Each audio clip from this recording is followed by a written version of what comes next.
This episode of Market Talk is brought to you by Growmark FS.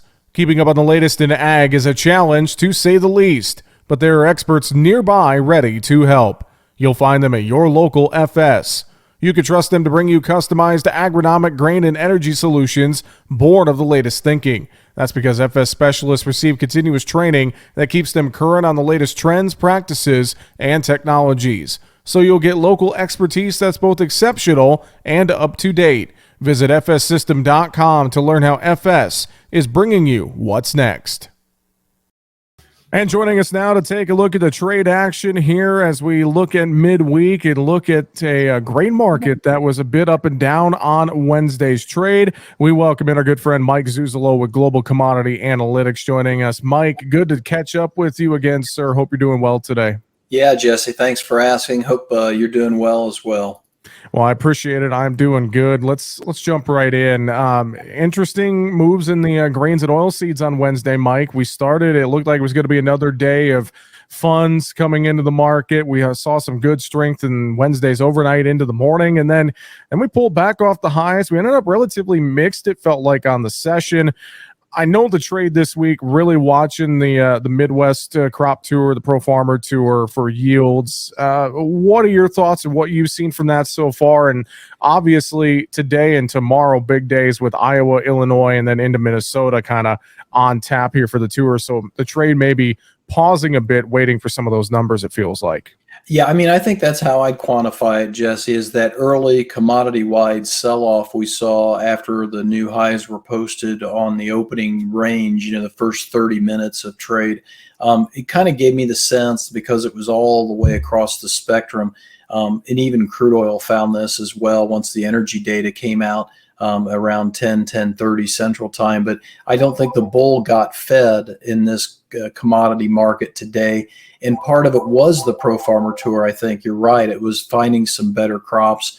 I also think the Department of Energy data didn't do any favors to either the crude oil, the unleaded gas, and we also saw the ethanol stocks now are up another 1.7%. That takes you up to the highest level since, I believe, early May. So those negative ethanol margins are starting to erode some of the demand in the ethanol. I want to say that we've gone from about $2 discount in ethanol minus RBOB to about 65 cents negative. So we've really eroded a lot of that ethanol premium to go ahead and pump at the filling station, at the gas station.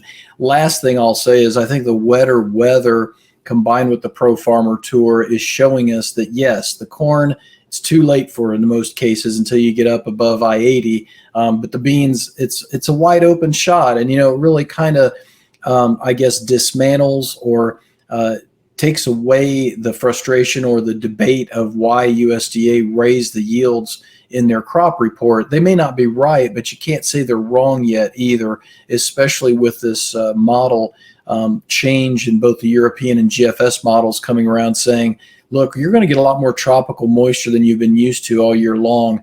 And that usually just streams right into the southern Corn Belt and maybe even into some of the central Corn Belt as well. Well, in that wetter GFS model on Wednesday midday, I think, to your point, might have been some of the extra weight on soybeans, corn, of course, maybe just shrugging it off a little bit just because corn's kind of where it's going to be at, it feels like at this point. As well, though, Tuesday, and this could kind of segue into our corn bean conversation, Mike, felt like Tuesday we started to maybe get up towards some resistance levels in corn and beans. Did you see some of that on Tuesday and into Wednesday? Oh, yeah. We were up against 52-week moving averages and in some cases 100-day moving averages, in the corn especially, and the soybeans also hitting some key technical levels. I think what we're seeing as the tour goes along and we see what's happening in China and their drought, and we see what's happening in Europe's drought, and what's happening with the Ukrainian war now in its full 6-month anniversary, so to speak. I think the trade's starting to make more of an adjustment here, Jesse, of spreading off, trading the spreads more, maybe going to more individual fundamentals. There's no end in Ukraine in terms of an end in sight for the grain trade. That means your supplies over there are going to be up and down probably for the next 6 or 8 months. China is buying French wheat. I felt like that was a very friendly, market-friendly story that came out. The trade didn't do anything with it, though, until later in the session. And both the soft red and the hard red wheat ended up going back up to within 4 to 6 cents, I think, of their highs on the day. I think also that nuclear deal that they're talking about in Iran probably damaged some of the issues with the crude oil leading the market higher. So the bean corn ratio, as you say, is what really I think is something to really key in off of, because now we've broken through a major trend line in the November bean Dees corn ratio. We had been trading upwards of 2.3 before the Pro Farmer Tour started, and I kept scratching my head saying to myself, if these weather models are changing, and it is possible that the beans could add yield here, why in the world is the trade still buying beans? Well, that just told me don't hedge beans yet. Let the beans do what they're going to do if they're going to take corn higher, because that's an anomaly, fundamentally speaking. But then we started to see the Pro Farmer Tour numbers come out, and we started to see that the emperor has no clothes. And what I mean by that is the Nebraska corn, in my opinion, looks like the Indiana corn did back in 2012. Ears not missing from stalks. And so now we're sitting at a point now at the Pro Farmer Tour is showing us that it's not just about Iowa and Minnesota. That national corn yield, because of the heat, could indeed be down close to that 170, 171 level where I'm at currently. So this spread breaking, this ratio breaking in favor of the corn puts the beans on notice, in my opinion, especially with this wetter weather forecast. Does it feel like as well, one other thought, corn and beans here, Mike, does it feel like that maybe Dees corn has a better shot of finding a floor here around this 640, 650 mark versus maybe November beans, just with some of that rain potential and maybe a little bit of yield boost to soybeans still out there? Yes, I think that's an excellent point to make, especially in light of the fact that the hard red wheat monthly high is 906, Jesse. If we take that out at the end of this week, we're dealing with new monthly highs, and we just put in a new monthly high in the corn today. Those two can work together and take us up to another level. And clients have been calling in asking the exact same question you just asked. And my answer is getting above that 645 level was a key level to run stops. Now let's see if we can stay above 645 going into the end of the week. And if the wheat takes over again as the leader to the upside and the dollar isn't hammering on us from the macro side, I think $6.95, just under $7 in the corn, would be the next real level of resistance. And yes, we could probably get above $7, but I think you're going to have the beans on your side and pretty much have all cylinders running on all 8, because we are going to start getting some harvest data in the not too distant future. So we're kind of running out of runway, if you ask me.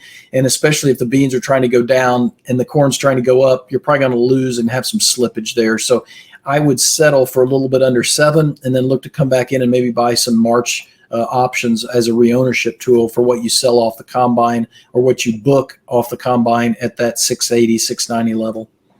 Talk to me a little bit about China, Mike. We are obviously watching a lot of different factors coming out of China, weather to their currency to economic issues, et cetera.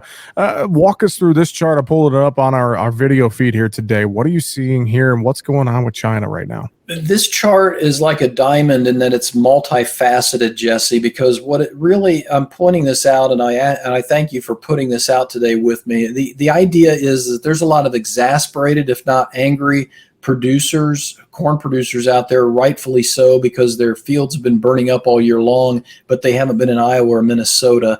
And I don't want them to get into a mindset that the market can only go straight up from here because the market's gotten caught behind the 8 ball on the supply and the yield. And what this chart shows you is the US dollar against the offshore Chinese yuan currency. So it's not the official yuan, it's what the trade trades. So it's got better volume, and it's more, I think, a factor and a look into the eyes of sentiment of what the market feels about China. And what you notice here is the dollar is sky high. It's breaking away from that wedge, that purple wedge formation. It's broken above the May-June high now.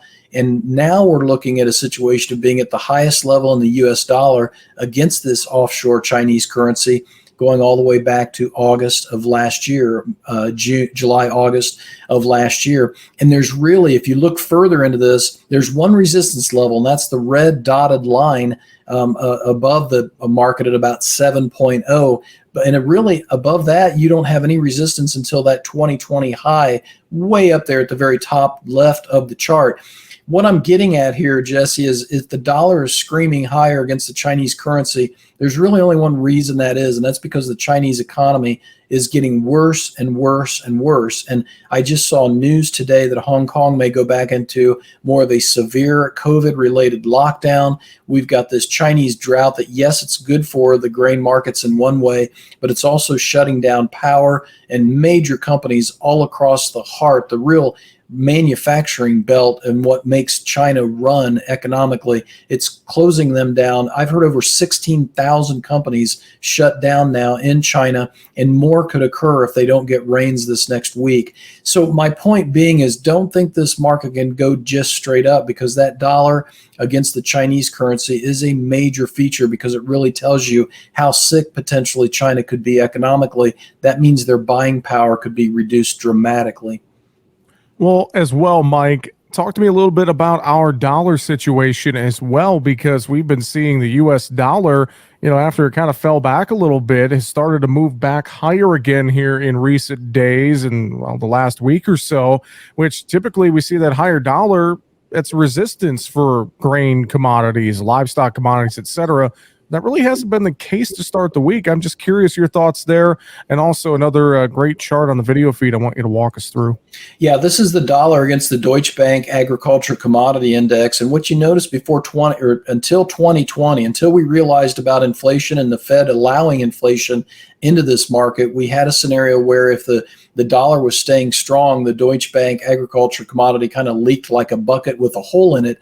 Then we made that hard bottom in 2020. But now the dollar started to go up again, and the Fed's against the commodity inflation. And so the dollar is going up for different reasons than the fundamentals of a normal exchange rates, bond yields, things like that. That's really going up because the trade, I think, is really seeing that as the best safe haven because of Ukraine and Russia, because of China and what's going on in Taiwan, because of the Chinese economy we were just mentioning. And so what I'm really nervous about here, Jesse, is we never get a chance to take this market in terms of that Deutsche Bank Agriculture Commodity Index back up to its mid 2022 highs, the highs made back in the late first quarter, early second quarter of this year, until that dollar breaks. And as you say, we're back to a 20-year high in that dollar. And if we go to above a 20-year high dollar in the dollar and break through that resistance levels, there's very little left until you really get up into the 115, 120 level in the dollar. And I'm not forecasting that type of price action, but I'm saying it really does kind of put the brakes on, or really creates a lot of friction for the commodity index buyers. And we got to be aware of that, especially as we go into harvest. Mike, as well, you talked about wheat earlier here in the segment. Let's talk about it just a little bit more. I know we saw some good rains in the southern plains here the last couple of days, maybe too much in some areas, but one has to wonder if that's going to help out for upcoming winter wheat planting. Obviously, the drought issues, though, elsewhere in the world, and you mentioned a couple things with wheat today. I mean, you look at these markets, anything else stand out to you in wheat that we need to keep an eye on?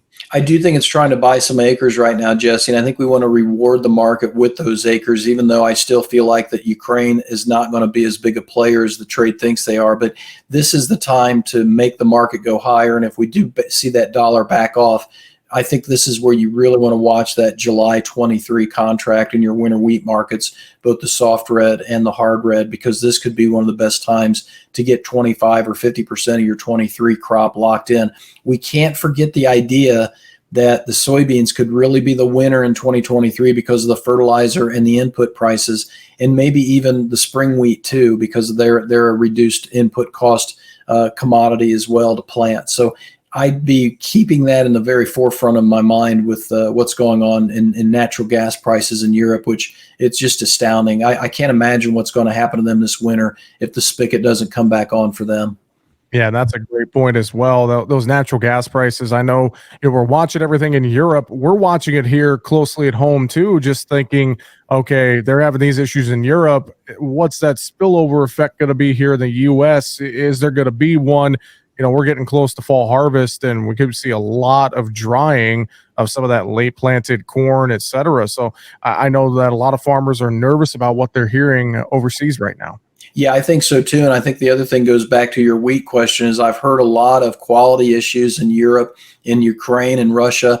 that could really make us shine. If you're looking for real quality and you don't see countries and end users lowering their quality standards, that may make us a better exporting nation. And so that too could be built into the price here in the near term, and take advantage of it. Is, if I would say, another 50 to 75 cents higher in new crop hard red wheat, that would be an area where I would be looking to get some booked, especially given the fact that the corn basis I'm hearing in feedlot country it's posted $1.20 over in places like Garden City, but I'm hearing it's upwards of 180 over, and maybe even approaching $2 before the end of this month for feeding corn in the feedlots. So I think that wheat is going to be a very, very dear commodity in the short term. Let's talk livestock. You brought up feedlot country. Cattle the last couple of days have felt pretty quiet. Hog market's a totally different story. We'll get to that in a minute. But cattle, surprisingly on Wednesday, just was there. It felt like to me it was kind of quiet. What are your thoughts on cattle right now? I think the marketing's report on the cattle on feed, along with the cold storage report showing us upwards, I think 27% higher in storage versus a year ago. Between the low marketings and that storage number, I get the sense that we are not really moving cattle into the chain of consumption. We're putting it in the freezers. And so I really do think there's maybe a false bottom in this cattle market right now, and that if we go higher on drought and cash talk and red hot calf prices and feeder prices, which is what's all in the news and in the sentiment right now, Jesse, I think that's probably encouraged the funds to jump in for another long leg of positions. And that's why Friday's Commitment to Traders report is going to be really important to me. But I am still a hedger for the third quarter and fourth quarter in the fat cattle, in the feeders, because I really do feel like the supplies are in excess right now. The demand is getting worked down some. And I think the latest supply reports, the latest USDA numbers would suggest the same. And, the whole goal now in cattle for the next 6 months, I think it's almost a mission for the cattle, is for the corn market. If it's really short, like we think, and we're at 1 billion bushels or less in carryover, we've got to shut down the ethanol facilities, and we've got to shut down the livestock, and that means lower weights. So I think it could be a really rough ride here, and really head scratching right here the next 3 months. All right, hog market, go in there. More follow-through selling pressure, it looked like, on a Wednesday. Tuesday was a big down day, big reversal lower. Cutouts were down sharply. That belly printed, I think it was that down over $40 on Tuesday's action. Coming in here to Wednesday, I anticipated some follow-through selling. What do you make of what we've seen in this hog market so far this week, Mike? I don't know this for a fact, Jesse, but I would guess the Chinese are probably liquidating their herd right now, because of Sichuan province is by far the number one province in China for hog production, for pork production. But that may be down the road. That may not even be factored into the prices right now. I'm not sure. I'm digging into that as we speak. But I think the real issue is the belly seasonal. That belly BLT seasonal you and I talked about for 2 months practically. And it's just hard to keep it going this time of year. And we've seen the bellies essentially crash. They've gone from 220 down to, I think, the last number I saw was around 150 or 160 earlier today. And that brought the cutout down sharply as well. So to me, the market is adjusting to that very high August hog price, high CME cash index, high cutout value versus the October price of $90, saying which is right. Well, it looks like the October is more right than the earlier prices, because the cutout seasonals, the belly seasonal, is indeed over, I think, at this point. So I don't think after making a 6-week low in hogs earlier this week, I don't think we have much downside in the futures market. I see this more of a rebuilding type market until we get confirmation about what's happening in China. Fantastic. Well, Mike, always love the analysis and the thoughts. We'll leave it to you for the final question. Leave it open-ended. Any final thoughts you want to share with us here on the show today? I just appreciate you having me on, Jesse. I love your show. I think a lot of people are really loving your show, and I think you do a great job, and I thank you for having me on. Well, definitely. We appreciate you being on. globalcomresearch.com. That is where you could find Mike and find his great analysis. Again, globalcom with 2 M's, research.com. Mike, always a pleasure, sir. Have a fantastic week. We'll talk to you next week. You too, Jesse. Mike Zuzolo, Global Commodity Analytics. That's going to do it for today's show. Find us, markettalkag.com. I'm Jesse Allen. Have a great afternoon.